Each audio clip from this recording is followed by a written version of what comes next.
was a quick intro. Morning, C3. Good to see you guys. I should start by way of an apology for the slight technical problem that we're having with this specific microphone. It's an intermittent weird thing, and for some unknown reason, every now and again it can make you sound as though you have a British accent. 20 years I've been doing that, guys. Every single conference I have to do it. Seriously. Okay, so yeah, I am Mike Grehan. I am proud to be the CMO, Managing Director with Acronym. And yes, we do have Crispin joining us in just a few minutes. I've been around in the industry for a very long time. I used to be the publisher of Search Engine Watch and ClickZ.com, and also the producer of Search Engine Strategies, the SES conference, so certainly been around for a while. We finished last year at Acronym on a high because we became Search Agency of the Year with MediaPost. As you can see, we were delighted about that. Can you see I had to be dragged from the bar just to get into that picture there? They're really excited about the award, and I was like, wow, I got a drink before the bar closed. And yesterday, of course, we were absolutely delighted. We won the Innovation Award here at C3, so thanks very much to you guys. Will Reynolds didn't know that, but we are in fact Terminators. He mentioned it before, but we are. Will's session was so good. This one could have been real short. I could have just said what he said and left, kind of thing, because a lot of it's the same. That was the official tour poster for me and Crispin. Crispin and I have been traveling the world for a very long time, spreading the good word about digital and search, and that was the final Asia tour that we did, with a little warning for the rest of the people in Hong Kong that we will be back. So there are a few interesting things that are taking place, having been in this industry for such a very long time. I can go back to the very early days. This is a very interesting picture. I can see you guys looking at that thinking, what the heck is that? Well, that's where it all started, guys, believe it or not, because in 1999 there were whispers about this new super search engine called Google launching, and by 2000 already Google was beginning to dominate the marketplace. And in all of the press that you would see, it was a supercomputer that was going to take over the world. Some years afterwards, with a friend of mine, or acquaintance, should I say, because we used to frequently have arguments, a guy called Matt Cutts. I was at Google, and he pointed this out. I took a picture. Apparently, I wasn't supposed to do that because they never wanted anybody to see that was Google in 2000. Seriously, guys, take a look at this. Homemade, and can you see that they're buckling in the middle? It was made on corkboard, believe it or not. That was the most advanced search engine in the world. We've come a long way. If you've never seen a Google data center, that's what they look like now. A little bit different, as you can tell. Certainly moved along. Google's moved along, we've moved along, the industry's moved along. Obviously, Will has touched on quite a few things that probably you touched on yesterday, where we move away from, there's a cultural change that's taking place, particularly at Google, where we're moving away from traditional information retrieval techniques and into machine learning. And so there are two camps at Google now at the moment. You have the retrievers, as they're called, and those are the guys who were the PhDs, working on rules-based algorithms. There's still a lot of that in there. Don't think that's going away anytime soon. And there are the learners, which are the newer guys coming in on the machine learning side. Already on the paid search side, most of what is happening there is machine learning. It's easier to optimize with a machine around a dollar bill than it is around the subjectivity of what a human being wants. And I know that Will has touched on quite a lot of that. So way back in the day, there's a guy called Brian Pinkerton who invented the world's first full-text retrieval search engine. It was called Web Crawler. And I was fortunate to talk to him all of those years ago. And I asked him, what is the most difficult thing that you have to do? It must be really hard crawling the web and bringing all of those like 48 pages together, as they were way back in the day. He said, crawling the web is difficult, he said, but the hardest part is trying to understand the end user. He said, we need to understand intent. This is like nearly 20 years ago, by the way, guys, when I'm talking about this. And I said, what do you mean by intent? He said, well, do you know if somebody types the words digital camera, I know what a digital camera is, but what do you mean? Buy one? Sell one? Repair one? Blend one? We need to understand more so that we can provide a better user experience. Way back in the day, even as I say, this cultural change is taking place, Google adopted something called vector support machines, and this was the first step towards machine learning, and the next step, of course, is going to be artificial intelligence. We haven't reached artificial intelligence yet. People talk about it all of the time. There is no such thing, but we are getting much closer to it. Google actually has a cute thing that they say inside the building. They have artificial intelligence. That's where they've managed to get. There are quite a few things that they've been able to do to discern intent, because understanding this intent is one of the most important things. Query expansion techniques they started with way back in the day. We always talk about being chained to the keyword, optimizing around a keyword. But we really are thinking more about topics and concepts now. For instance, with query expansion techniques, and we were stuck to the keyword, if you were to do a search for the words fish tank, in the very early days, all you would ever see are documents that had those words fish tank included in them. What you would never see is the glory of a tropical fish aquarium. What if that's a much better result? These days, if you go to Google and do a search, you can see that you start with one keyword, but even beginning just with these query expansion techniques, you are going to see tropical fish aquarium and everything that's connected to that, which is why you have to think more about topics and concepts as opposed to just specific keywords. I mentioned query chains there. This is something I learned about a long time ago. I wrote about this, I don't know, maybe 10 years ago, when I realized what was going on. Query chains were the first instance that Google could see about being able to understand user intent, not just at the keyword level, but also to understand from behavior level. What is a query chain? In the early days, people would type in a keyword, they would look at the page, scroll down all of the crap that was in there, and then go to the second page. When was the last time anybody ever went to the second page at a search engine? I remember seeing somewhere, maybe it was last year or the year before, somebody said the best place to hide a dead body is in the second page of Google, you know. What we do is we reformulate the query. You type a few words, and then take a look, and then type another few words. And the best example, or the simplest example of that is a guy sits down and he types the words special collection and takes a look at the results and goes, no, that's not what I'm looking for. Oh, I know, special edition. No, that's not quite it. And then he goes, limited edition. And then he gets the results that he's looking for, all of these limited edition books. So that's a query chain. It's a simple thing. They can be very, very long and very complex, and it's a cognitive process that we all go through. And after a while with machine learning, Google begins to understand these query chains and can see the patterns emerging. So maybe the next time somebody sits down in front of Google and types in the words special collection, Google goes, idiot, he wants the books. And they give you the books, and you look and you go, wow, that's exactly what I was looking for. And Google says, yes, but it's not what you asked for.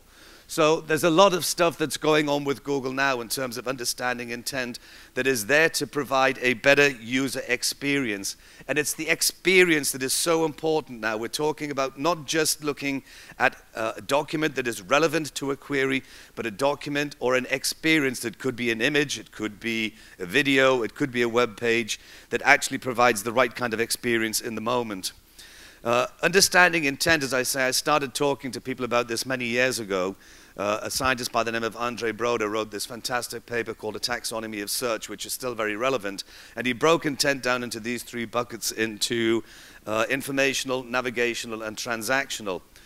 This is my very close friend Avinash Kaushik from Google. He is the digital marketing evangelist there, and he and I have been friends for a very long time. We've talked about intent many, many times over the years, about the taxonomy of search, the scientific approach, informational, navigational, transactional. Some time ago, 18 months, 2 years ago, I was talking to him. I was at Google and we were making a promo video and I wanted to do an interview with him. So I said, I'm just going to keep the camera rolling, Avinash, so that you can tell me what you're up to at the moment. What he'd actually done was taken the whole notion of the taxonomy of search and taken informational, navigational, transactional and transferred it into see, think, do. I just want to play real quick what Avinash's take is on all of this. So what I tell people is that I don't think about awareness, consideration, purchase, loyalty, the standard marketing models. I hate them. And so I've created a new one. And I call it See, Think, Do, Coddle. And what it says is rather than thinking selfishly as a company, you have to think from a consumer perspective. And I say that every single person in the world is in one of these 4 buckets. In the C stage is your largest qualified addressable audience. In the think stage is that audience, and the part of it that is actually thinking about a particular thing. And in the do stage are all of those people who are thinking and also looking to buy. So we could say for a car company, in the C stage is everybody who likes to travel or go from place to place and has money. Remember, addressable audience that is qualified, which is you have money. You don't have money, don't care, right? Love charity, not in this scenario. C, in the do stage are all of the people who want to travel, go place to place, have transportation needs, that are thinking about making a change or making a choice, right? They're not ready to buy. We don't know if they're going to buy today or 9 months, or we don't know that, but we're thinking, right? In the do stage are all of those people then who are looking to buy right now. So all of our sites today are do. But what if I'm in the think stage and see? First, let's go create content for that. Once you have the content, let's go do marketing for that and bring these audiences and nurture them through whatever stage that they want to be at a pace they want to be. And I even say that when you do display advertising, don't just have random display advertising, right? Have a display strategy for see, have a display strategy for think, have a display strategy for do. Because then when you're targeting your largest addressable qualified audience with a display campaign, right, based on psychographics, demographics, or whatever, and those display ads are buy now, buy now, buy now, well, it's not going to work. None of those people are even in the think stage. They're C. So your ad targeting has to change. Your ad content has to change. Your landing page experience has to change. So one of the things that I think I'm very excited over the last year that succeeded with many, many companies is just get them to think much more expansively about digital and the role of digital. And when we do that, and when we do that across content, marketing, and measurement, it transforms cultures. I mean, it is so liberating because for the very first time the company has to pause and say, if I'm Expedia and I have to be in the think business, what does that mean for me? If I'm in New Zealand, what if I'm in Intel? What if I'm Tesco? What if I'm L'Oreal? He gets very excited about these things. It was a little quiet at the very beginning there. I'm going to do another quick video with Avinash.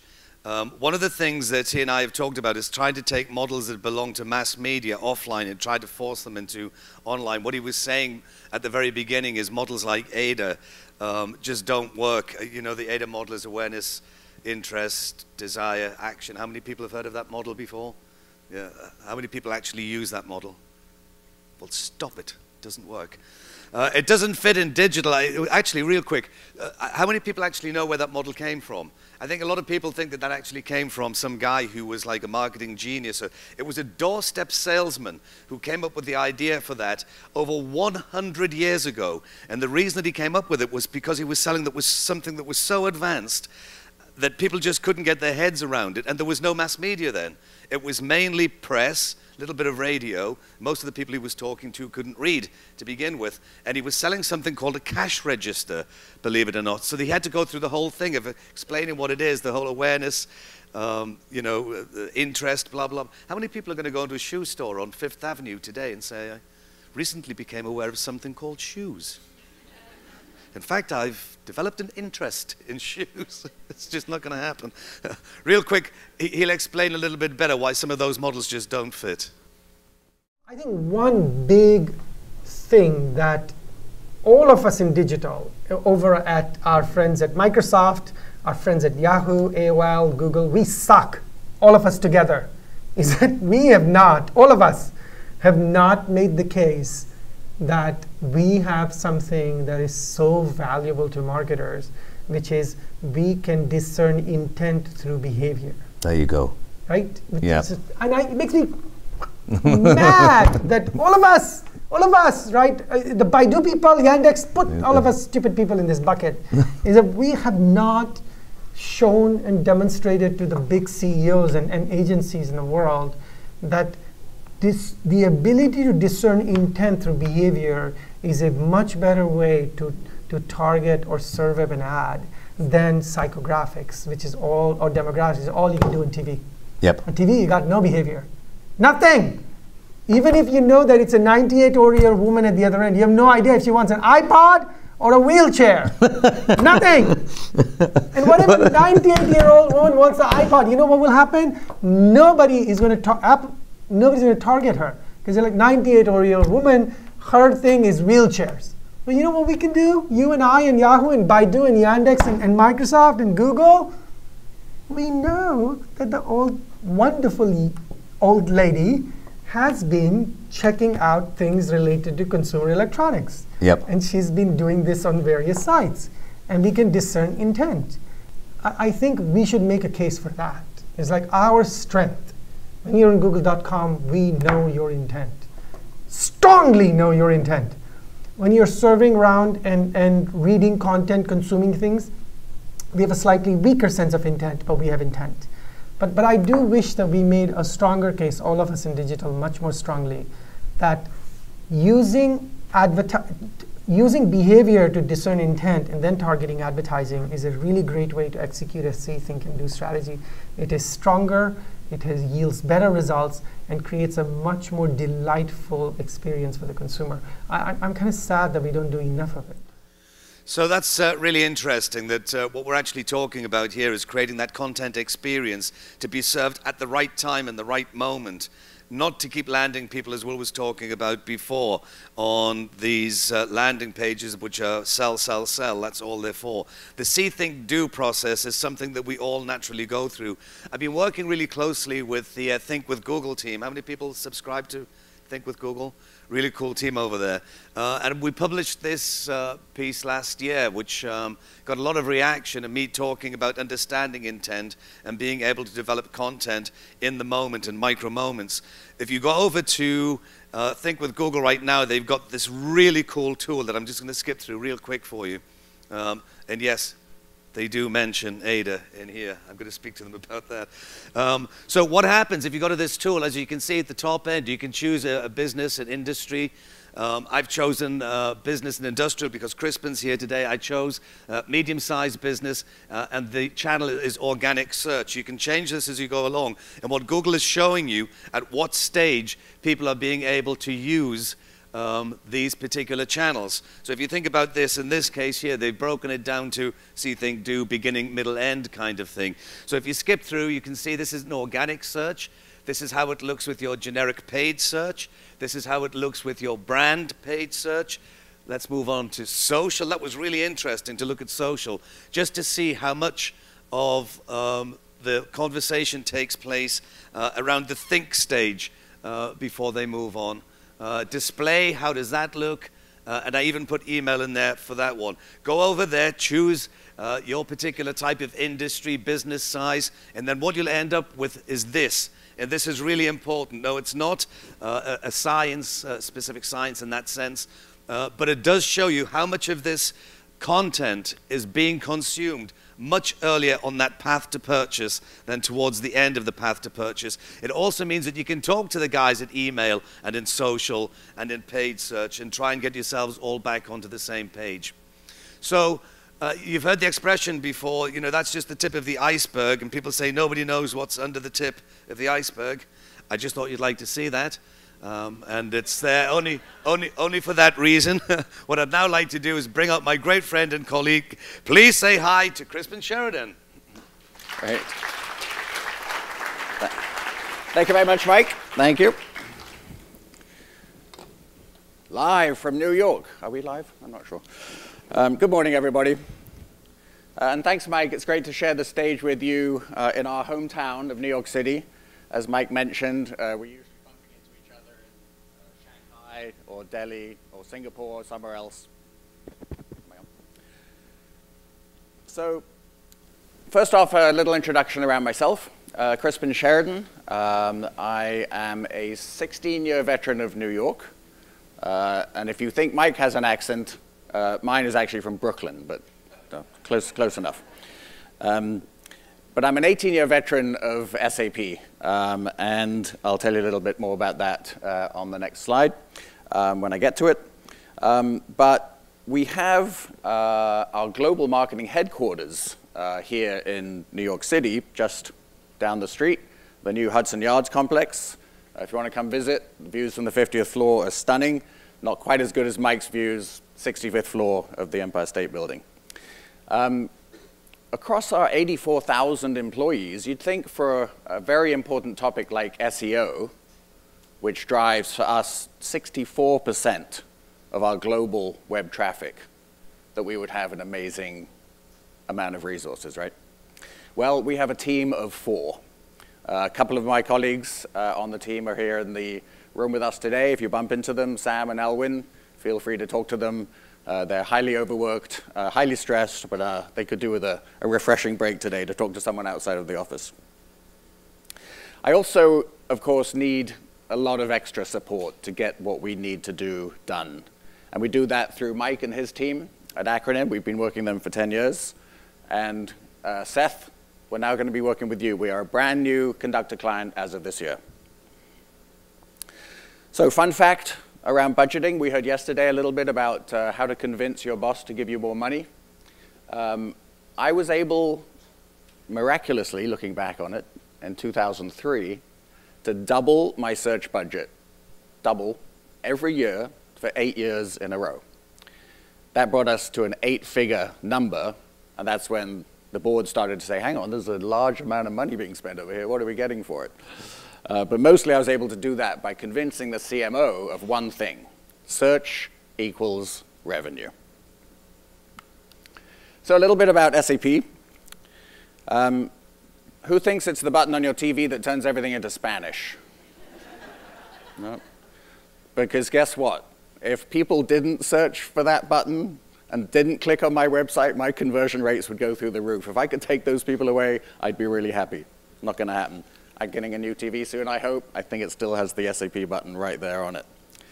And I just want to describe a little bit about the complexity of SAP because it's very relevant to our challenges from an SEO perspective. We've got 345,000 customers. The number here is a little lower. We're growing pretty rapidly. We've got 110 million cloud subscribers. But our products range from everything from a single-click e-commerce purchase for a training course, $1,000 or so, right through to a perhaps $10, $15, $20 million for a cloud ERP solution. That purchase process, can take up to 16, 18 months and can involve literally hundreds of people and thousands, if not tens of thousands, of digital touch points. How do we know what works and what doesn't?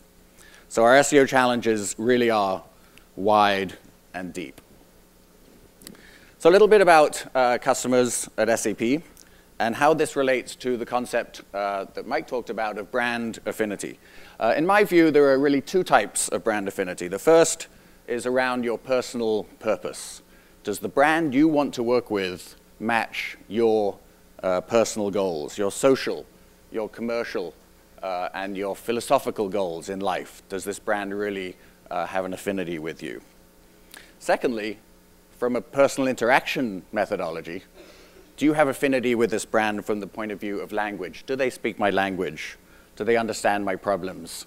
Can I trust them? Can you actually help me? So we are marketing ourselves today at SAP as the company that makes the world run better. Wind back about 8, 9 years, our tagline was the best run companies run SAP. We were talking about a company running more efficiently, a company, each customer. Now we're talking about helping the world run better and improving people's lives. If you caught the GE discussion yesterday, very similar challenge. We're trying to change perceptions. We've only got a 44-year history, and you think for a software company perspective, it would be a little easier to bring people along on the digital journey. It's still a challenge, believe me. But we have some lofty goals, and we're involved in some of these social activities very strongly, from sustainability to corporate social responsibility. And we not only make the software that help our companies do that, but we do it from the heart ourselves. We've recently launched a video on YouTube. You can search for it. And it's around our diversity and inclusion tactics and strategies. And we talk about diversity and inclusion a lot because if you look at the amount of work that we're doing across all of these industries worldwide, we have a massive breadth of customers, and they themselves are incredibly diverse. So we need diversity and inclusion of all types to make sure that we can resonate with our customers.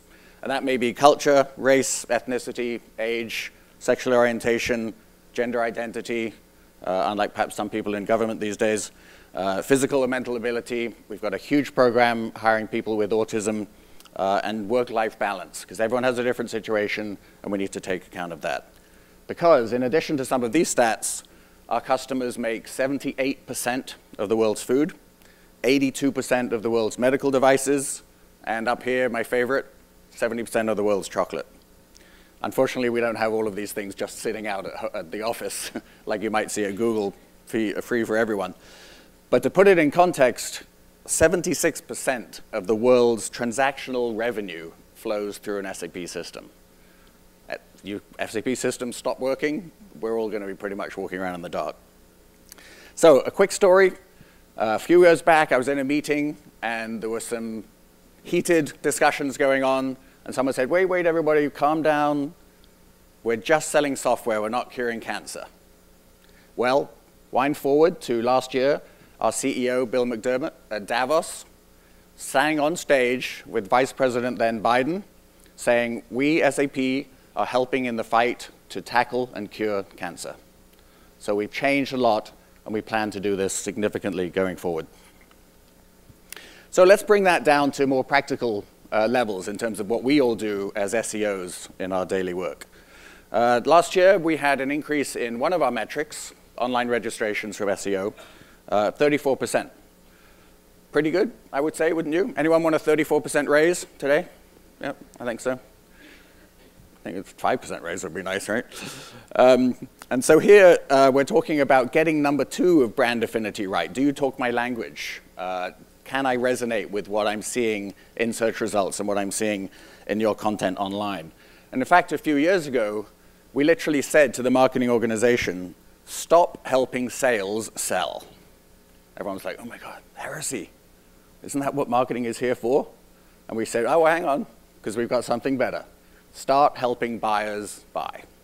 And that is really the crux of speaking the right language and doing the right thing. So some of the activities that we're going through here, as Mike pointed out, Avinash's framework, See, Think, Do. This is something that we're following very closely, and it's working very well for us. We have put a major effort to start with last year in increasing our what is keywords and trying to answer those very early C-stage activities. Not trying to get married on the first date, literally trying to have the introduction like you would have in a normal conversation. But you get some decent results, you know, like 34% increase in registrations, and suddenly management says, great job, do it again, do it twice as much. We now have a target of quadrupling, 4x, our registrations from search. And again, we have many other metrics, up funnel and down funnel. This is one of the easier ones to describe, but 4x by 2020. And it's a huge expectation. And we consider registration what we call a precursor to revenue. And all of those engagement metrics and traffic metrics and awareness metrics up the funnel all lead down ultimately to revenue. We have to make that connection, and that's how we get the resources that we need. Cross-channel attribution is also critical, understanding the role SEO plays across all tactics. And luckily, my team is in charge of that too, so we can make sure SEO gets good recognition it needs. So we also need a unified keyword strategy. And we don't at SAP think of a keyword strategy as just an SEO strategy. It is across the entire marketing organization and even goes as far as our product naming convention and the words that our executives use in their speeches. We have in our keyword database, we've been running with Acronym for 10 years, more than 65 million keywords that we've collected. But we need to look forward and really address the customer's problems and the types of keywords that we need to deal with tomorrow. So, content gaps. We've heard a bit about content gaps. So now we can be really honest. Yes, we're both from England. And if you've been to London and you've been on the tube, that's the subway if you haven't, you'll hear this voice, mind the gap, mind the gap. Because the trains come into the station on a curve. You've got straight trains, round platforms, and there's quite a big gap you've got to step over in order not to fall down into the tracks. So Seth and your team, we're going to be looking for a lot of help from you to help with this. And we need to answer those most important questions. Because if we don't answer them, what is cloud computing? That chart Will showed earlier with the images, someone else will. And as we saw yesterday, if the guy at college Googles, how do I do my laundry, and all he sees is the Arm & Hammer box, he's going to think about that for the rest of his life. Same thing with cloud computing, same thing with a lot of other things that people search for related to our business. So, where are the content gaps? And this is what I'm really going to be looking for from the Conductor team to help us analyze those and to fill them. We've got two big bets that I want to mention this year. The first is voice search. Voice search will make up 50% of queries by 2020 in our space. We have to be prepared for that today. And owning the answer box. Nearly 500,000 searches will be impacted by the answer box results by 2020. Unless we own that space, again, our competitors are going to try and take that away from us. But we're on the right track. We're on the cusp of massive improvements. We have to be, or I'm not sure we'll have a job in 6 months' time or even a year. We've got 25,000 keywords, roughly, ranking in position number 1. But look at all the other keywords that are in striking distance. We move up 1 position, and we'll generate 30% more leads. And finally, 5 of us in our team can't do it alone. We have to make it easy for our content owners to understand these strategies, see, think, and do, and actually to be able to act on them with the platforms we provide to them. So for that, we need the best tools, the best support, a winning strategy, and the support of all of our colleagues at the agency and at Conductor. And with that, thank you very much. I'll hand back to Mike.